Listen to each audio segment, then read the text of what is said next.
দেখুন, এটার ৩ টি পদ্ধতি রয়েছে। তার স্ত্রীকে মায়ের সাথে কোনো সমতুল্য না করে ইয়ার্কি স্বরূপ, তাহলে এতে কোনো কাফারাও লাগবে না। আর তার বিবাহ সঠিক থাকবে। দ্বিতীয়টা হলো, কেউ যদি বলে যে, "তুমি আমার মা", এই নিয়তে যদি বলে যে, "আমার মা যেরকম আমার জন্য হারাম, সেরকম আমার মায়ের মতো তুমি", তাহলে এটা জিহার বলে।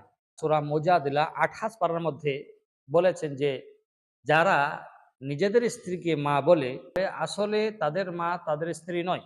তাদের মা তো তারাই, স্বামীকে যারা জন্ম দিয়েছেন। আর আল্লাহ তাআলা বলছেন যে, তোমরা আমার কাছে যে মাফি চাও। আর জিহারের কাফারা লাগে। আর কাফারা যদি আপনার সামর্থ্য থাকে, তাহলে আপনাকে ৬০ রোজা রাখতে হবে। আর যদি সামর্থ্য না থাকে, তাহলে আপনাকে ৬০ জন মিসকিনকে খাবার খাওয়াতে হবে। আর তৃতীয়টা হলো, যদি কেউ তালাকের নিয়তে বলে যে, তুমি আমার মা,